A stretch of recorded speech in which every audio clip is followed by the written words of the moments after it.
Olá, tudo bom? Seja muito bem-vindo a mais um programa Como Viver de Renda Fixa, onde nós realizamos todas as terças-feiras pela manhã aqui no estúdio da Infomoney, ao vivo também para o pessoal do Facebook. E hoje estamos no dia 11 de dezembro, se aproximando do Grande Natal, Réveillon, nas festas de final de ano tradicionais, né? Mas muita gente tem se perguntado sobre os investimentos para 2019, né? A gente já falou sobre as perspectivas para 2019 em programas recentes, indicando até os melhores investimentos. Já fiz, inclusive, também programas falando sobre a retrospectiva 2018, falando dos piores e melhores investimentos que foram realizados ao longo desses últimos meses. É bem verdade que a gente não terminou o ano ainda, né? Mas a gente consegue ter um grande norte aí, diante de muitos dados que nós já temos no mercado como um todo. E por falar de renda fixa, dessa vez vamos falar então sobre os 5 piores investimentos para 2019. E aí eu não vou nem colocar só investimentos, eu vou colocar aplicações financeiras. Por que eu estou fazendo dessa forma?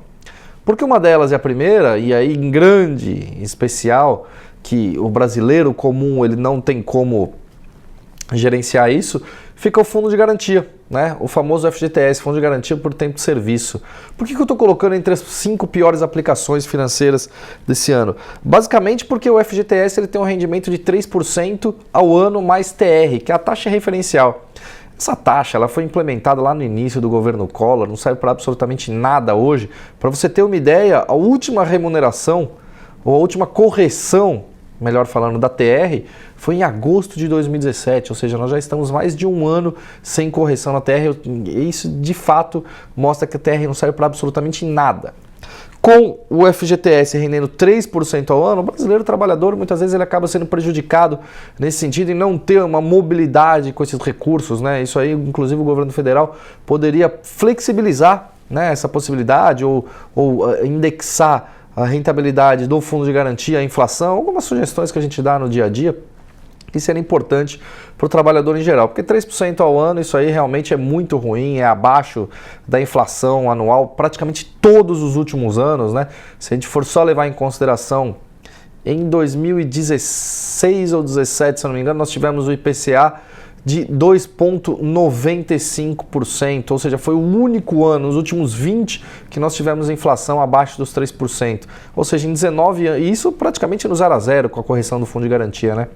Então, praticamente, nos últimos 20 anos, em 19, o seu dinheiro que está no FGTS perdeu para a inflação e esse ano não vai ser diferente. A inflação deve fechar o ano em cerca de 3,6% a 3,8%, medida pelo IPCA, e de novo o fundo de garantia aqui rendendo 3% nesse ano. Enfim, então essa é uma das principais, aí, piores aplicações financeiras, se a gente for falar em termos de renda fixa, tá? Isso é sempre muito importante, porque se a gente for falar no mercado de renda variável, a gente tem aí uma série de ativos que podem ficar entre as piores, mas pelo nome já se tratar renda variável, a gente varia, né? A rentabilidade varia, pode parecer só um pouco estranho isso, mas é a grande realidade, a gente não tem como prever o futuro.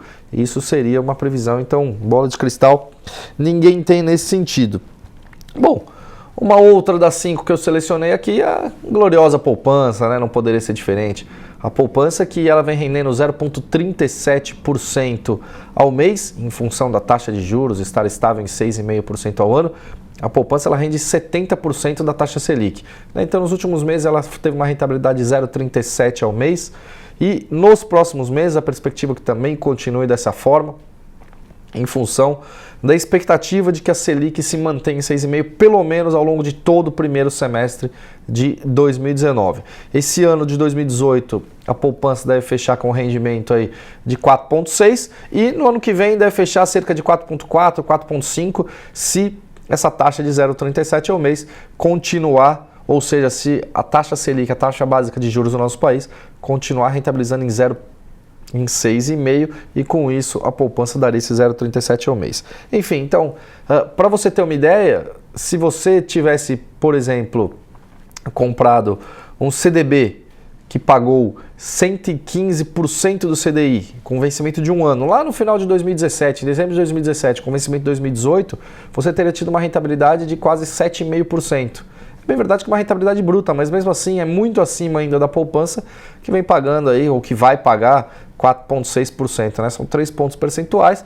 Você até acha que isso não pode fazer muita diferença no curto prazo, mas você colocando o seu dinheiro para trabalhar a juros compostos, ou seja, ano sobre ano, isso aí faz muita diferença no médio e longo prazo.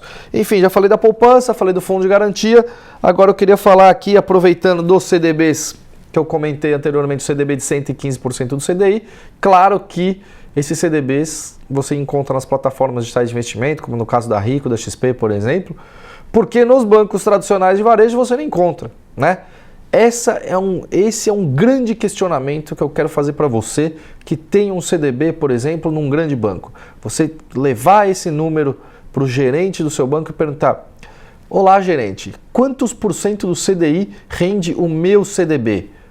O CDI, vai lembrar que é aquela taxa interbancária, uma taxa de referência que é bem próxima da taxa de juros da Selic.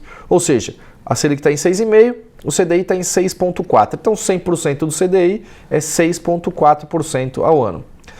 Os tradicionais bancos, eles oferecem CDBs para todo mundo aí que está nos assistindo, mas em geral, dependendo do capital que você tiver, se for um dinheiro aí cerca de 10, 15, 20, 30, 50 mil reais, é bem possível que seja oferecido entre 70% e 80% do CDI. Ou seja, uma das 5 piores aplicações financeiras para 2019, possa ter certeza, vai ser um CDB que te pague 70%, 80% do CDI, 85% do CDI, também é um número muito ruim.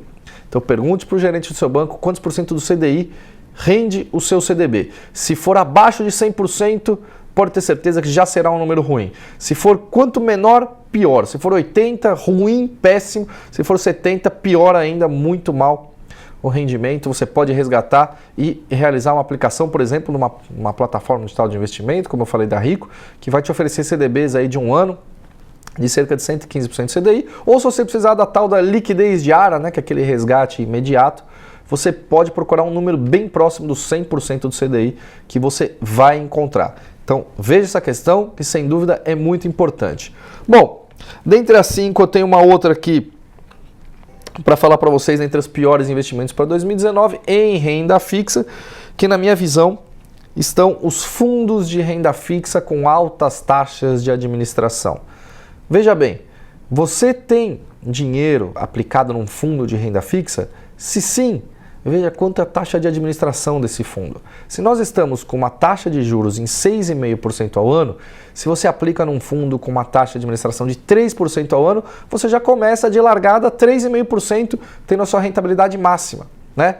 Além disso, você vai ter o imposto de renda sobre os ganhos e também você ainda tem inflação, ou seja, vamos fazer uma conta aqui bem de padaria, tá? Taxa de juros a Selic em 6,5%, o seu fundo de renda fixa cobra uma taxa de administração de 3%, você já parte de largada para render 3,5%.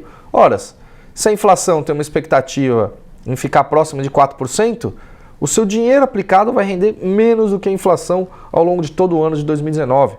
Então esse é um ponto muito importante. Veja as taxas de administração dos fundos de renda fixa. A gente sempre recomenda que para ter uma boa rentabilidade, o seu fundo deve ter uma taxa muito próxima de 0,5% ao ano ou menos. Verifique essa questão também, então, que é muito importante, não abra mão dessa informação.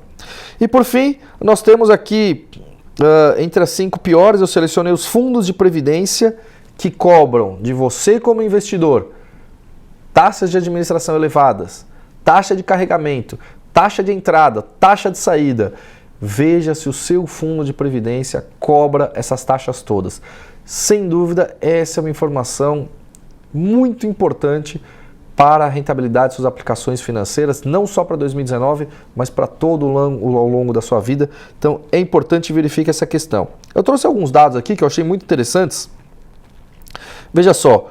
Os 2 maiores fundos de renda fixa do mercado em termos de previdência cobram taxas de 1,25% e 1,5% por uma gestão passiva, ou seja, os gestores eles não são ativos de tentar buscar ativos um pouco mais rentáveis ou algumas oportunidades que possam adicionar uma performance interessante para o investidor. E para vocês terem uma ideia, esses 2 fundos que cobram taxas aí de 1,25% e 1,5%, fundos de gestão passiva, né, em renda fixa, fundos de previdência, eles rendem abaixo de 90% do CDI, que é exatamente aquele número que eu falei agora há pouco do CDB. E Só esses dois, contabilizando, eles têm um patrimônio de 92 bilhões de reais. Pois é, esse patrimônio de 92 bilhões de reais vai render uma taxa de 90% do CDI, sendo que tem oportunidades muito melhores do que essa. Então verifique essa questão também. Para vocês terem uma ideia, mais dados aqui que eu trouxe, que o pessoal da área de previdência me passou, a indústria de fundos de previdência tem 760 bilhões de reais em patrimônio e 1.172 fundos. Esses dois fundos que eu mencionei anteriormente, eles representam 12% de toda a indústria dos fundos de previdência. Realmente um patrimônio muito, muito considerável e com uma rentabilidade muito ruim. Outro dado interessante, 88% da indústria de fundos de previdência está em renda fixa. E nenhum dos 10 maiores fundos renderam acima do CDI nesse ano.